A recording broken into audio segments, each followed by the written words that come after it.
right. Hello, everybody. Thanks for joining us today. Happy, Wednesday to all of you. Here we are at the Road to Learning and Development 2023, another TLDC transitioning teacher conference and event.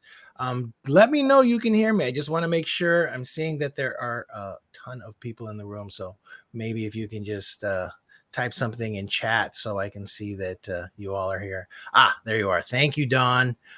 Welcome, everybody. Just a few things before we get started with Sara. I just want to mention a few things that about the event. First of all, let me start with the sponsors. We had 4 sponsors for this one, and they're wonderful, wonderful groups. The Learning Camel and Kara North. Kara, thank you so much for sponsoring ID Lance, which is the instructional design freelance community. They provide wonderful resources for anybody that's interested in instructional design freelancing. Parker and Andrea are over there, and they are wonderful people. So contact them if you're interested at all in a journey in instructional design freelancing. And then, of course, Kayleen Holt and Scissortail Creative Services, somebody who really contributes quality content and support to TLDC that's focused on accessibility and DEI and equity, all that stuff. Kayleen is my go-to. I just love that Kayleen helps support TLDC. And then lastly, TPLD, which is Training, a Path to Learning and Development. And our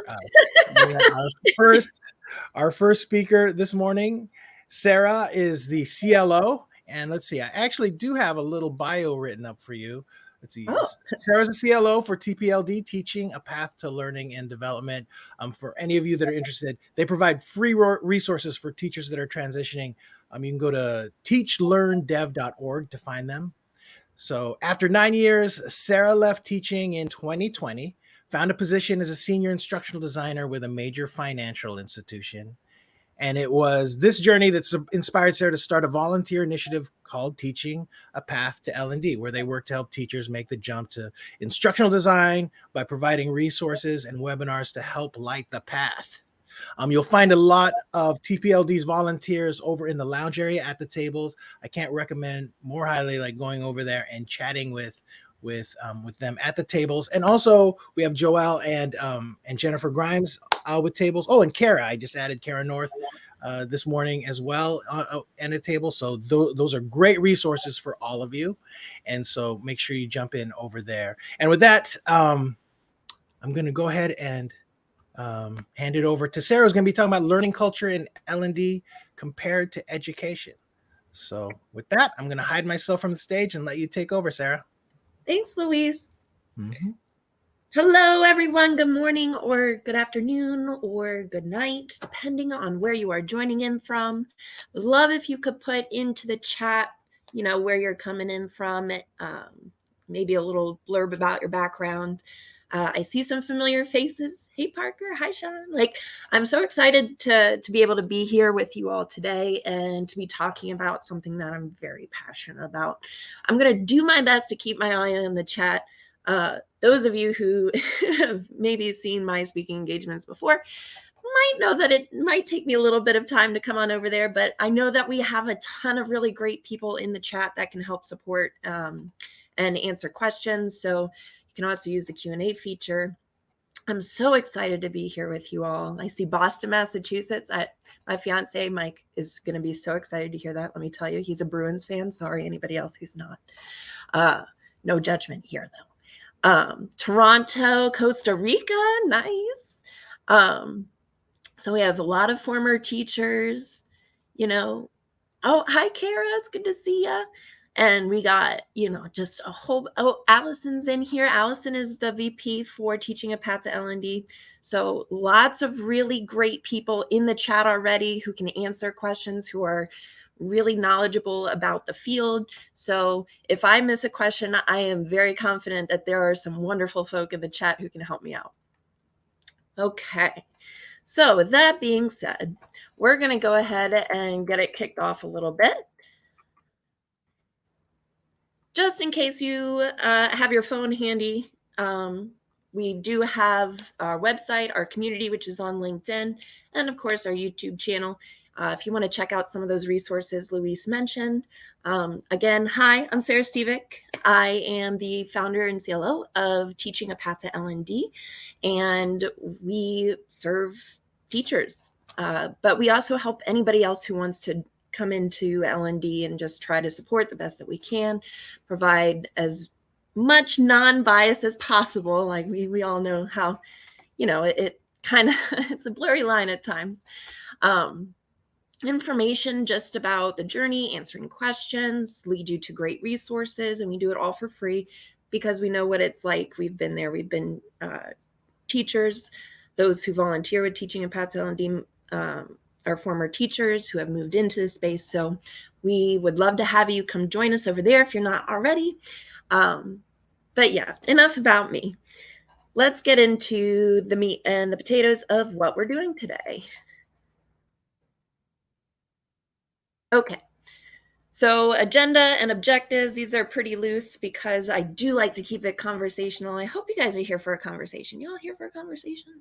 I mean, I could deal with it, The website is www.teachlearndev.org. I'm dropping it in the chat. There you go. Oh, thanks, Anne. So that's just our website, but good to see that, Elle is here for a conversation too. Yeah.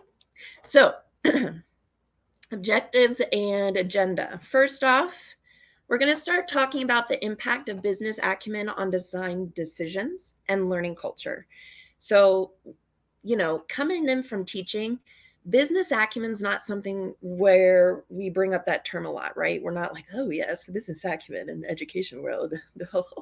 Like, we just don't mention it. It's just not part of the terminology. In the business world, of course, is going to be pretty ingrained into everything we do, and we'll talk about why. And this deeply impacts how we move forward with the different decisions that we make in our design, as well as how our learning culture as a whole is impacted, which is very different from the education world. And when I say education world, I am, for the purposes of this, just referencing K-12 because that is my background and experience. But those who have come from higher ed or have higher ed experience, if you could chime into the chat, that would be great. Especially if you've already transitioned, that would be great. Then adjusting our approach and mindset for the corporate learning space. Because it is a different environment, we have to approach it a little bit differently. So just because they both include learning doesn't mean that learning happens exactly in the same way with the same motivations, with the same audience. So we need to take those factors into account. So we'll talk about some different strategies for doing that. And then, of course, how to prepare for having this conversation with hiring managers. So that is something that hiring managers do consider when taking a look at a teacher, a former teacher, is how will they be able to interact in a different environment with learning if it's not K-12, it's adults, So being able to have that conversation, have the words to go in depth about it is going to be huge for moving you forward. All right. So some things I'd love for you guys to take away. Excuse me. Let me be more inclusive. Y'all, ladies, gents, everybody, building awareness of business acumen in the corporate workspace and how it influences learning culture. Also differentiating between adult motivations and K-12 learner motivations, as well as effective strategies involved in those approaches. And then, of course, developing a communication toolbox for demonstrating understanding of these concepts to hiring managers. Feel free, again, at any time, put questions in the chat. I'm so glad to see so many transitioning teachers and former teachers. Mary, wonderful to have your expertise here too. So anybody who has insights in this is from my perspective, but as we all know, when we collaborate and we share together, we learn a lot more from each other. So please drop in your tips and tricks into the chat and start the conversation there too. Okay. So to kick us off, a little activity. I told you we're here for a conversation. So what's your approach as an educator? Don't drop it in the chat yet. I just want you to be reflective. Don't drop it in the chat yet. Just be reflective. Costumes Are Us company. It is August, and there's a client ask that there's a training to be made on how to intake service requests in our high volume call center using our brand new form. Think about how you would go about your next steps. Yes, Ricky, costumes are us. Yes, we have many costumes, and they are for us. So make sure to think about what your next steps would be. That's right. For us, by us, to us, with us. Us. Sorry, I'm going off the chat. All right. So, as a former teacher, I'm going to share with you what my approach would have been. Hot off the presses, going into my first corporate instructional design gig.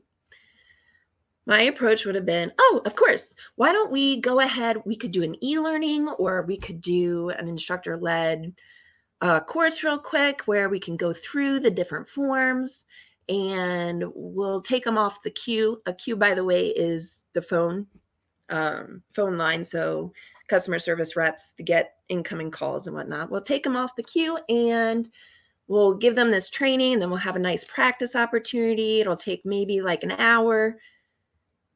What are thoughts on this approach? Go ahead with the little emojis, reactions. If you think this is a good approach, clapping hands. If you think that this is an okay approach, thumbs up. If you think that it needs work, maybe a wow. Let's do wow. Oh, good. Lots of wows. But that's okay if you thought thumbs up too. We're all in a space of learning. Is this a bad approach? We don't know. That's the only answer to that question. The reason we don't know is because we didn't ask enough questions. We didn't get enough background information. And this is a place where a lot of teachers start. We like to jump in, right? So I love what Rachel put into the chat. Not bad, just incomplete. And it's incomplete because we didn't get enough information, right? Did we ask and consider, this is peak time. How are we going to pull people off the phones to take a training? What are competing business priorities? We're here to service customers in the middle of what's called peak, so really high volume calls. And you want to take them off the phone for a training? What were the repercussions of not doing the training right now? So we have a new form, but is the form self-explanatory? Is there existing training, right? Exactly, Christina. What prompted this request? What does success look like? Did you think about your end consumer and how they would feel right now in August, ramping up for all these calls coming in with angry customers because unfortunately we skimped a little bit on the seaming. It's not good for a costume company. But they're ramping up for all these angry customers calling in, and they might not be in a space. We think about Maslow's hierarchy of needs first, right? They may not be in a space where learning makes sense, right? And yes, Kara, thank you. Yes, needs assessment. You must, it's a worthy hill to die on. You have to do a needs assessment. You have to understand what training is needed, when, if it's needed, and go through that full process. So in the education world, sometimes what we end up doing is we can get a little wrapped up in, okay, well, this is what they asked me to do. I just have to get it out the door. Let's pump it out quick, right? How many of you can relate to that? Where it's like, oh, these are the standards. I have to get, this up and running the next day and we gotta go. You have space to breathe in the corporate environment, and you need that space in order to make sound business decisions. Okay. So all this stuff that we consider in part of the needs assessment, and what is a huge part of that is business acumen. Okay. So what is business acumen? Well, paradigm learning would define it as, an in-depth understanding of how a business works and how it makes its money and how strategies and decisions impact financial, operational, and sales results. You can find out more paradigm learning, just as a heads up, TPLD neither encourages nor discourages the purchase of any programs or resources, but this is where I did get that definition, and they do have some pretty good free information about business acumen there. But why is this important for learning culture, especially in a business workplace? And the answer to that is adults go to work, not to learn. They're there to make the company money so that they can make money. And everybody goes home with money, money, money, money, money, money. Everybody loves money. Capitalism. Yay. So when we think about needing to understand the business, we need to understand how different parts of the business work. What are their motivations for doing what they do every day? Are we taking away from them being successful in their earnings, in their productivity, or are we adding to it? Okay. So, it's so important that we care about the people, right? It's so important that we care about the business, and we can tie it all back to the why people would want to be taking this training or need to be taking this training at this exact time, in this exact way, with these different considerations, right? Okay. So, is the problem the form and not the people using it? It's not necessarily that, to answer your question, it's not necessarily that that's a problem. It's that was the request. And that's something that you're going to come across in corporate L&D too, and is very different from the education world. In the education world, we have a set, grouping of standards. We adhere to those standards. We teach to those standards. We know why they're going for them because they're often scaffolded into other years. That information is necessary for the end of the year assessment. The standards are the standards are the standards.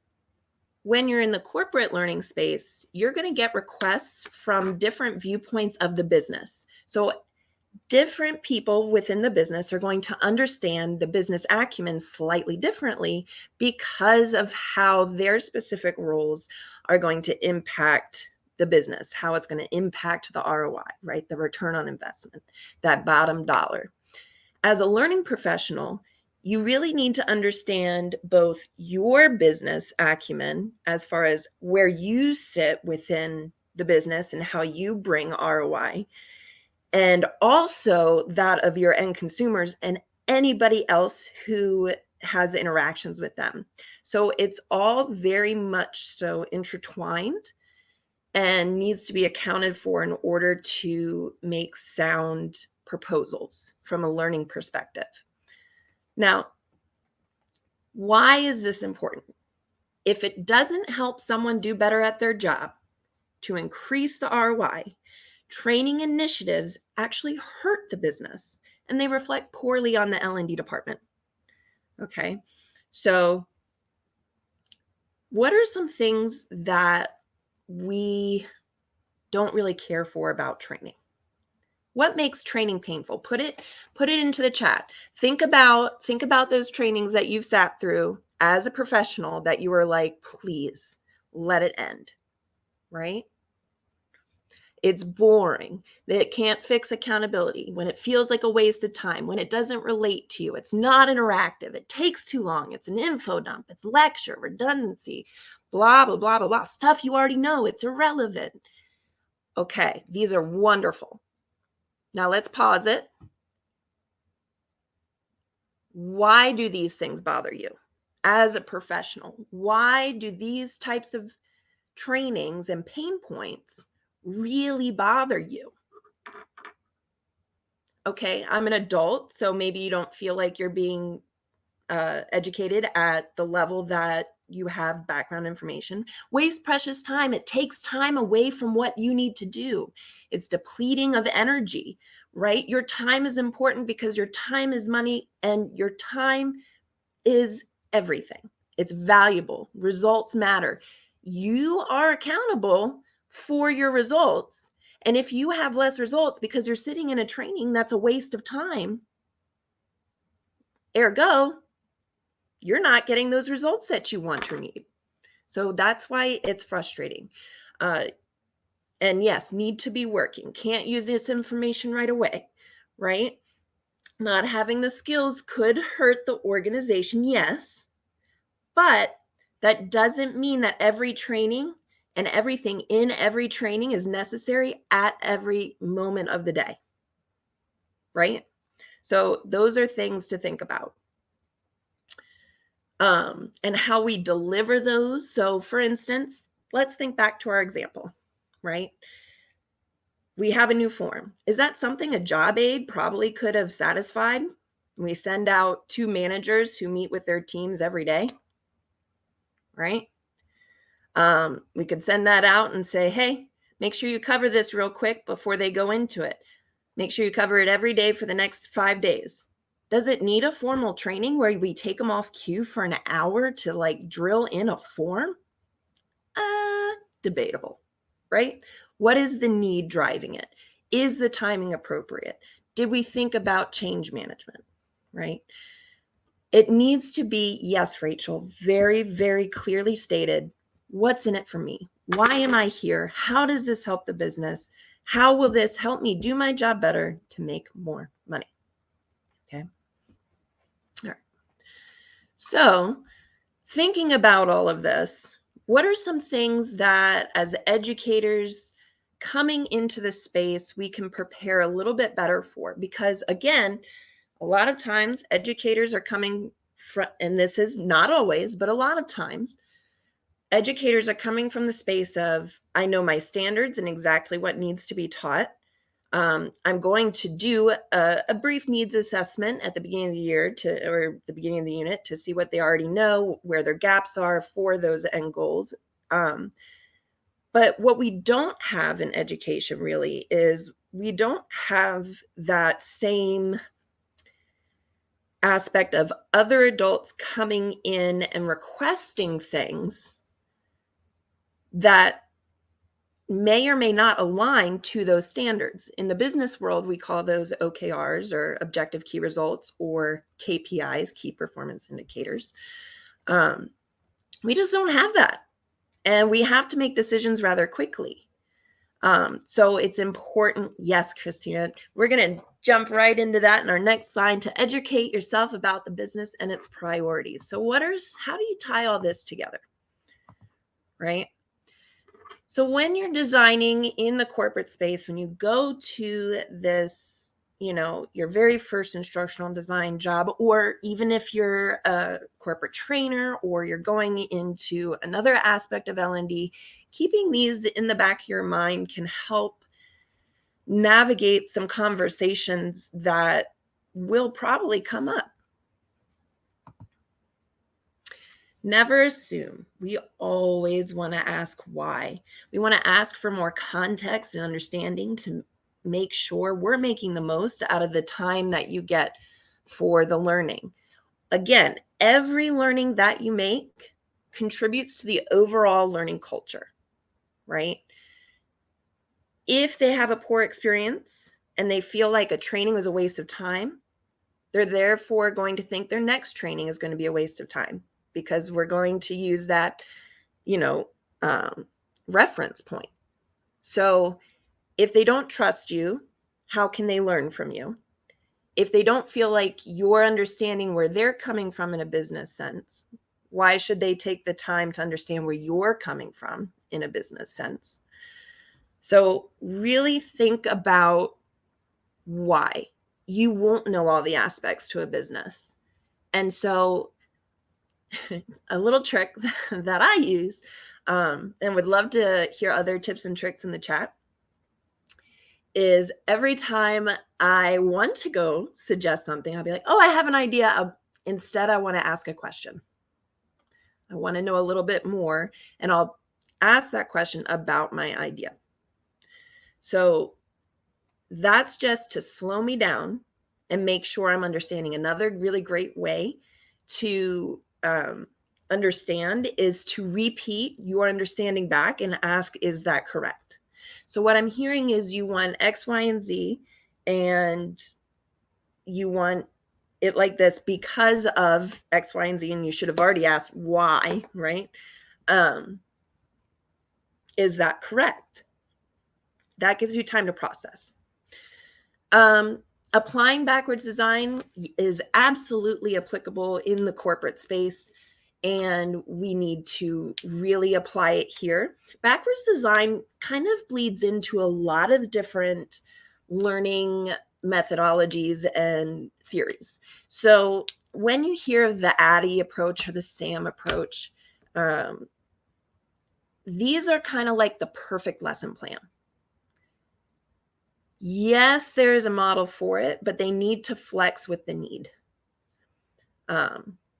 So really understanding and coming at it from a business lens and thinking about why you're proposing this solution, what led to it, why this solution was being asked for in the first place, instead of just assuming that learning is needed, because learning is not always needed. In fact, and I know this is going to hurt to hear, but a lot of times training is not the answer to a training request. It's just not, right? So really helping the client see that is going to be pivotal to your success as an instructional designer. And the best way to help them see it is if you first can also see it and you get there together through intentional questioning. Okay. It could be systems issues. It could be cultural issues. It could not even really be a need. It's just a perceived need. So again, we tend to assume based on our prior knowledge and experiences that we bring to the table, right? So if in the past they've needed training for a brand new system, they're going to think, okay, well, any new part of this system, they're going to need a whole full-fledged training for. Well, not necessarily. If they're already familiar with the system, they might be able to pick it up from just a job aid because they've already been exposed to the fundamentals. So we really need to be careful and considerate about the fact that we're also working with adults.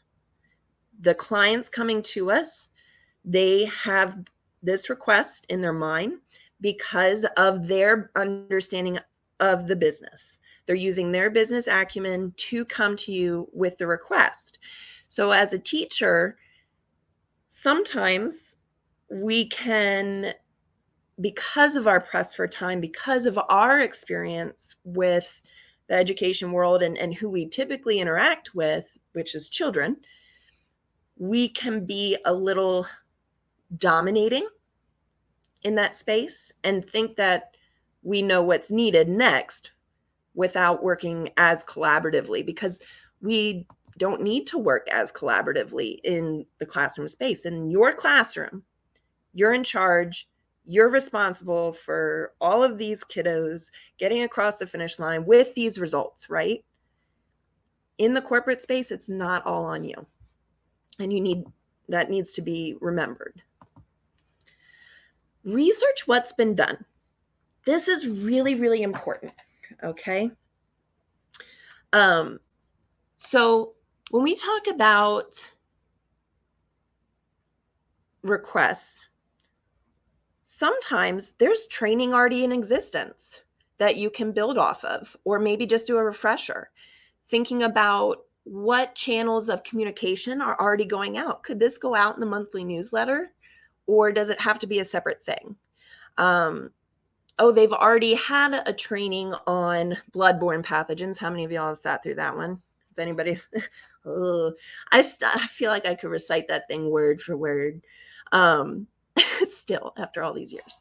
But, if that's already been done, why do we need to repeat the whole thing? Why do we need to go into depth in all this content when targeted smaller chunks of information could be enough? And if it's small enough, it again probably doesn't need to be a training, right? So really thinking about what's been done before, understanding what the impact of what's been done before. 21 times. Wow, Jennifer, you're a trooper. Whoo! Um, so, really think about what's been done before, ask about it, get stats on it. How impactful was it? Where were its areas of opportunity? You really need to take the time to develop your business acumen at your company. You're going in new, you're going to have a big learning curve. That's okay. That's okay. It's everybody who's coming in new to the company is going to have that learning curve. Again, where this can kind of be a blind spot for teachers is thinking about when we go to a new school and we are hired into a new school, we get a brand new classroom, but you're in your classroom and you can set up your space and you're expected to work all autonomously, right? In corporate L&D, you're expected to work very collaboratively, and you're there to support the end learner. And that part is the same with teaching, the end learner part, but you're not the sole responsible party, as they make it feel like, at least in education. And so really taking the time to understand the business, how it works, what's important, is going to help you. All that stuff is really going to help you formulate a case for why a training may be necessary or why it might not be, right? If I come and talk to you as a teacher and say, well, this isn't going to work because we need X, Y, and Z for learning from a learning perspective, but I didn't talk about how this would impact their ROI, I'm not speaking the same language as the person on the other end of the conversation. And that might rub people the wrong way. Their defenses are going to come up. Your client rapport might come down a little bit, and you're going to have to work to build up that relationship. So using a lot of we language is going to be important. Asking a lot of questions like, can you please tell me more about that? Instead of saying, well, this is how we fix it, right? It's really going to help.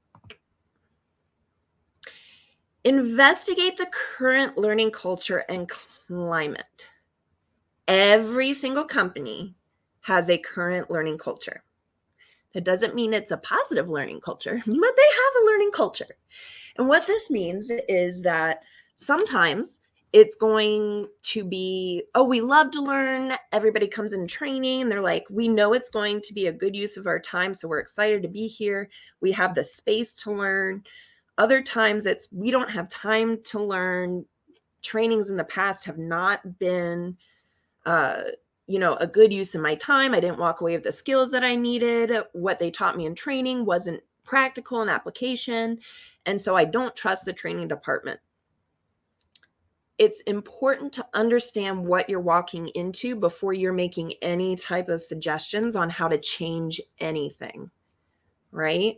This is someone else's house that you've been invited to come live in. Think of it that way, okay? For any new job. This is any new job anywhere, right? So when you get in there, try and, yes, I love that, Anthony. Observe, orient, decide, and act, right?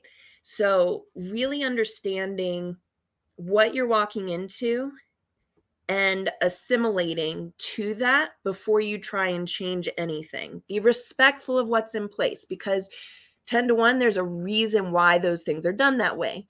If you immediately pop up with an idea in your head, like, oh, this is how I can improve that, a great way to kind of counteract that and bring it back to, again, you're new in the house, you've been invited to live here, but you want to respect what's there so you don't cause any major disturbance, right? At least not yet. Is really come back to, well, could you tell me more about the history of that? Is there a specific reason why we do it that way? I want to understand more. Always come at it from, I would love to understand more just to make sure that I'm doing it right. Right? Not, I want to understand more so I can fix all your problems. never comes across quite right that way. Understand how you're making an impact on return on investments, objective key results, and KPIs.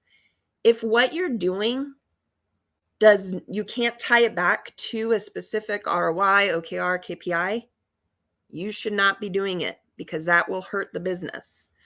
So make sure that you understand where training fits in and how it's a value add to the business. And if that's not apparent, that needs to start being built up, because that's part of learning culture as well. Again, learning departments need to be speaking the language of our business partners, because this is a big difference between education and corporate. In education, all the adults and professionals in the building, they're going to come from an education background with an education mindset. In a corporation, you have this small, tiny little bubble. Sometimes it's just a bubble of one, okay? One that has the learning background, and everybody else has that business background. And so if you want to have impact in a business space, you need to be of a business mindset. Does that make sense? We're going good there? Cool. Acronyms, ROI, return on investment. That means if I'm spending money for training, I better be making more money because that training happened. OKRs, objective key results. These are going to be what the business hopes to achieve by the end of a quarter, or by the end of the year, or by mid-year, in order to make more money. Key performance indicators. These are going to be things that typically individuals work towards to show that they're doing a good job at their job. Think about them as almost like individual objectives that lead up to the OKRs that come back to the ROI. Okay. It is very Socratic.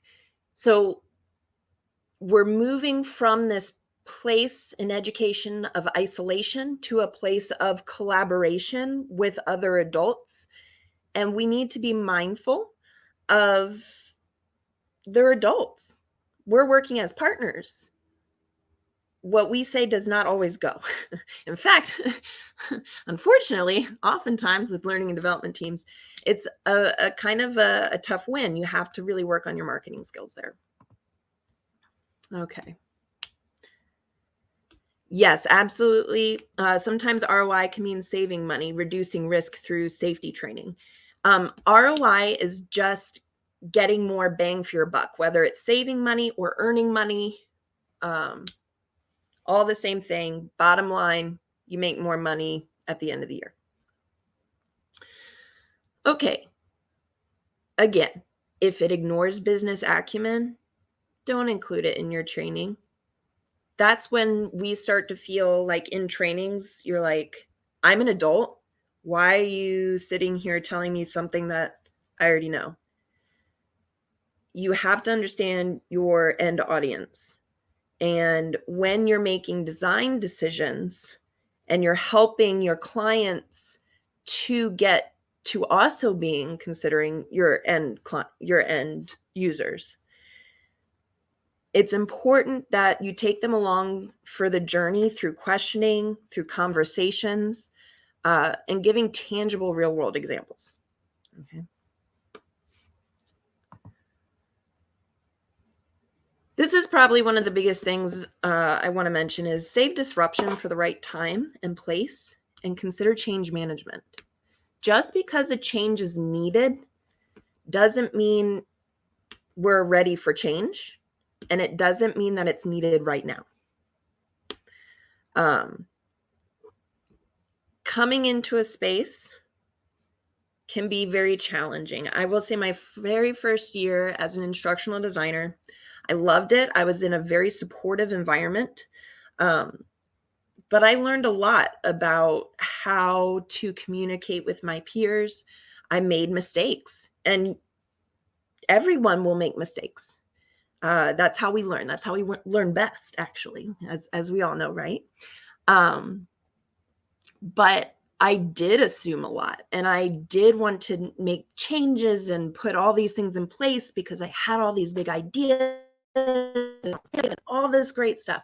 And to be fair, they would have been great if it were the right time and place. But because not all of them were the right time and place, instead it worked kind of the opposite, right?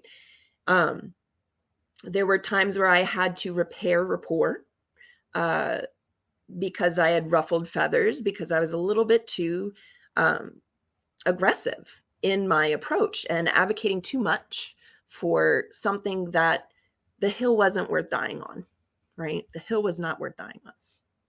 So before you suggest a change, really think about change management. If you haven't done any looking into change management yet, please, I implore you, if you're in LinkedIn or Udemy or anything like that, or even YouTube, and go on reading articles online, look at principles of change management, how to introduce those things at the right time, because it's very much so, again, this part is a little bit transferable from our education time, right?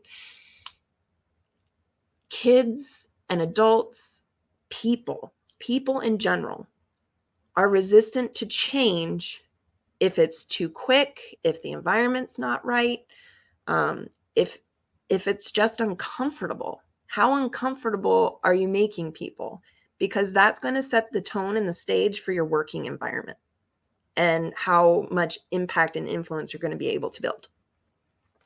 Okay. Change is hard, always, but we can always make change easier for people by being empathetic and by being respectful of what's already in place, right?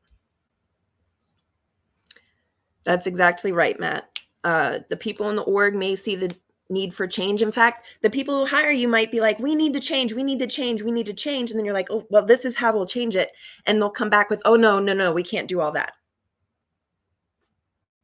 But you just said you wanted to change it, and this answered your question, right? Like, I'm confused. Again, not the right time, not the right place. Even if somebody's asking for it, doesn't necessarily mean they're ready for it, right?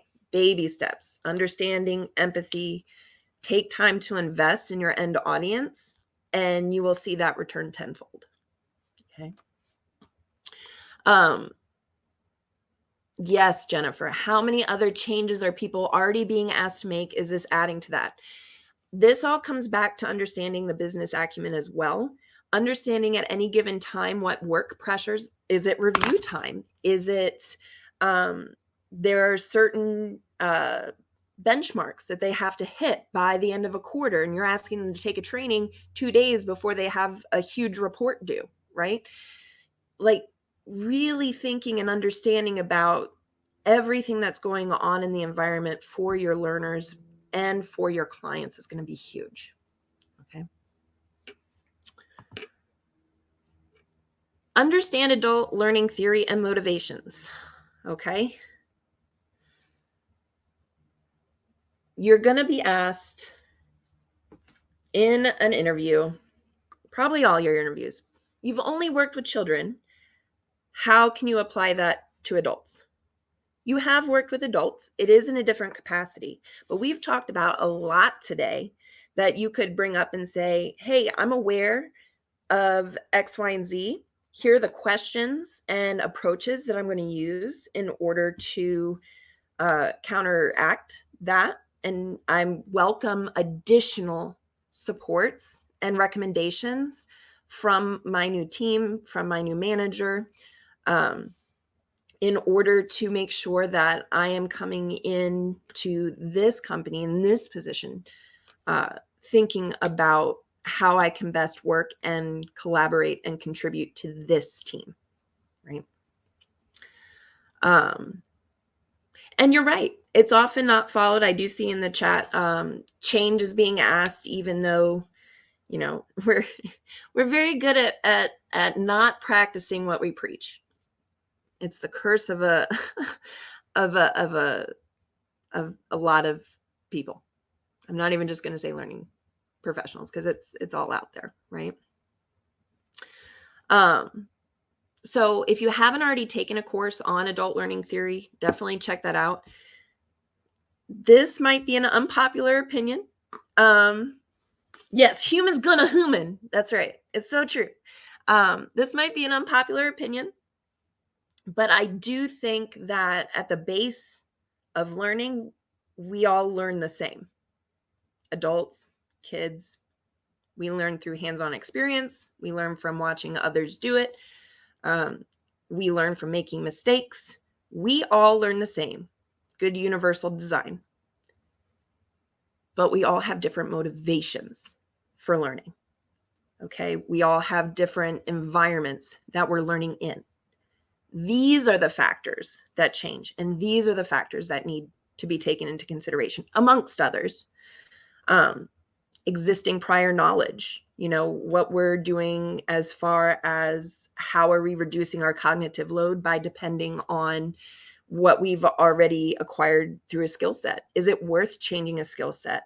Does the end justify the means of changing that skill set, right? How to tap into their motivations, that's going to be key. So bottom line, remember, you're no longer the sole adult responsible for all the success and failure, and collaborate. So very important. With that, that's most of what I have for you all today. I did want to leave a little bit of space and time for questions, but also if anybody has anything else that they want to contribute, because we do have a lot of really great professionals here who are in the field. Isn't that nice to hear? It's not all in the classroom, teacher, for once. And it shouldn't be. In a corporate space, we really should not be assuming that responsibility, because it can come off as we're not trusting other adults to do their jobs. Right? Thanks, Ricky. Any questions? We have a great chat. Thanks, Kara. True that we all learn the same. One big difference is in corporate, that is all that your learners don't have the same knowledge, background, years of experience.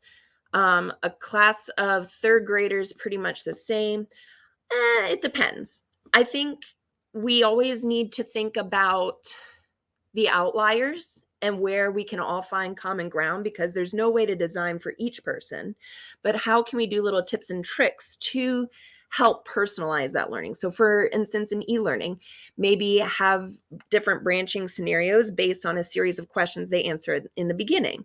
Like maybe their avatar, you give them the choice of how do you identify and which avatar do you identify with the most? And then that avatar is used throughout. Or what level of professional are you? Are you an associate? Are you a manager? And then it branches off the information from there. So we can personalize and build in those personalizations in e-learning in certain ways. So that is one thing that we can do for that.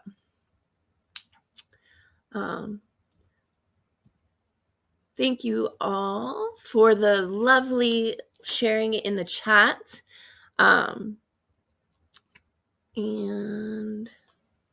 yeah, last thing I'll leave you with is it's a tough market right now. There's a lot of people going through layoffs. There's a lot of teachers who I'm sure are very nervous about this fact. I myself am looking for my next opportunity. And there's a lot of competition. Do not let this phase you. Be prepared for the opportunity when the opportunity comes a knocking, and put yourself in the best position that you can to make the most out of that opportunity. Just because there's always going to be someone out there who's going to have more experience, who's going to know a little bit more, and that's true for all of us, right? Who's going to do a better job. That doesn't mean that you're not the right fit for the right job. Apply when you're ready, which means that when you read the job description, you can speak and give tangible examples of showing how you're able to do those things to that job. If you're not ready at that point, focus on upskilling right now. Right now is a great time to really invest time, energy, effort in refining your skill sets, finding where you can really bring in lots of contributions. Yes, it's a tough market, but you're also a tough cookie. And so the best advice I can give is just put up your blinders. Okay, just just put them up. And you do you, boo. Okay?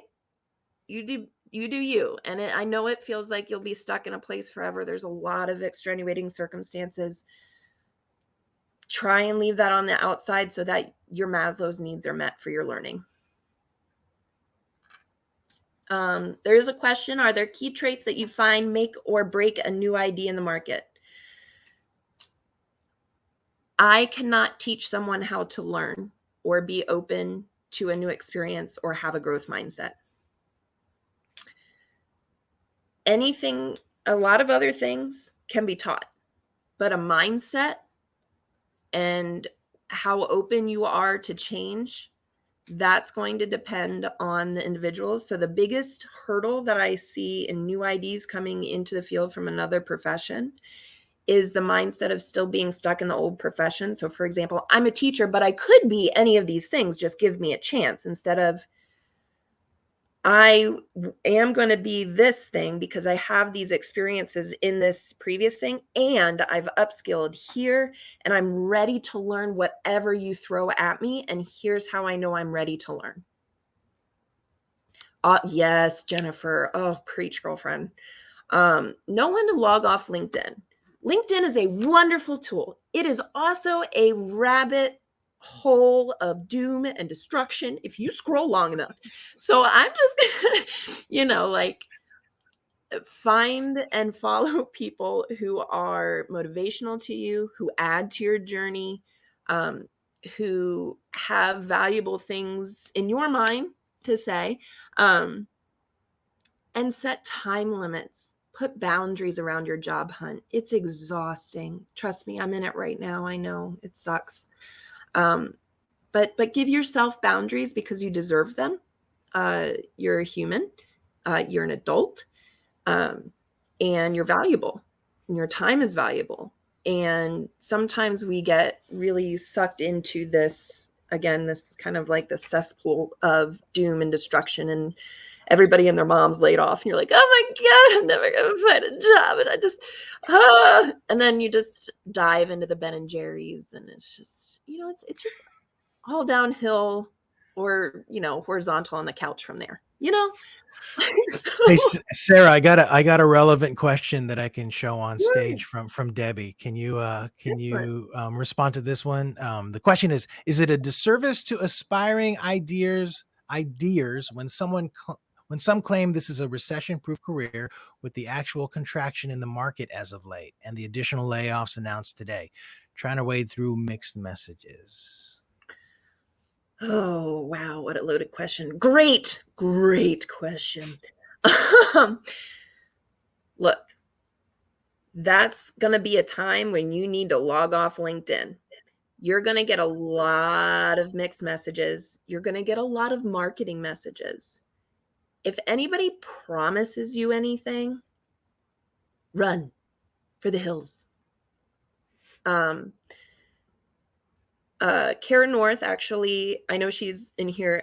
If Kara, if you wouldn't mind just dropping the link to the videos that you did on how to determine if you want to take like an academy or a higher ed, those kind of things, that would be awesome. You should never invest in something because of a guarantee. You should invest in something because you've weighed the pros and cons. You understand what you'll be getting out of something, and what risk you're willing to assume. Anything that you do in life is going to come with a level of risk. This profession is not immune to a recession, to a depression, to a zombie apocalypse. You know, we're not, yeah, none of that is real. So really, if you're pursuing ID, pursue ID for the right reasons. Pursue it because it speaks to you. You feel like you can gain, or you have the skill set to get there, or you know the path to get there, or you know who to ask what the path is to get there, and then you can get there. So yeah, that's what I would say to that is L&D. And Ricky brings up a good point. L&D is the first place to cut because it doesn't have, it's a hop, skip, and a jump from the ROI. It does have a direct line impact, but it does not have an actual tangible result, ROI bottom dollar, unless you're selling training packages. So oftentimes, again, businesses are thinking business, oh, we can just cut the L&D. Yes, we will always need training. That's true. But that pendulum will swing, and it will swing hard, and you need to be prepared for when it does. Yeah. Could always fall back on teaching, though. That's a good. I hear they're still looking. This has been great, Sarah. Thank you so much for all of this. This has been wonderful. What a great way to open the event up. And I do want to mention, if any of you out there have more questions, please go out to the tables in the lounge area. Each of those tables can only fit, I think, 12 max. But if you have questions, just jump in there. They're being staffed by folks from TPLD. And I want to mention also, the training, learning, and development community is stuff that I build. There has been such a huge group of transitioning teachers that have come into the community. I do a lot of different stuff, can't fully support or focus on transitioning teachers at TLDC. So I do recommend going to TPLD if you're really interested in pursuing this journey, or going finding this going with this career, because that's what Sara and her group really focus on. Yeah. And with that, I also want to remind you that recordings are going to be available for all of these, for all the sessions that are taking place at this event. And also, don't miss the next session, which is at 10 a.m. Pacific time, 1 p.m. Eastern. Connie Malamed has been just like an industry resource for years and years and years. She's absolutely amazing. The e-learning coach. You'll want to catch that one at in almost an hour. So hopefully we'll see you then. Otherwise, we'll see you at the tables. Yep. Well, I'll be out there, so feel free to stop by. Would love to say hi. That was something that somebody said the other day. I think I saw you at Costco, but I didn't want to come up and say hi. I'm like, why not? Please come say hi. I'm deprived of social interaction. Please come say hi. Oh, that's so funny. I did that to somebody that I work with too, because I only see them virtually, and I'm like, I think I saw you at Costco, but I was afraid. Anyway, it's always Costco. It's like where we all meet. No, I'll see you at the Costco. All right, Sara, thanks, and we'll see you at and also you've got a session tomorrow too, the LMS one, right? So yes, learning technologies beyond the LMS. So tomorrow at 10 a.m. Pacific, 1 p.m. Eastern. All right, thanks everybody. I'm going to close this one out. Bye.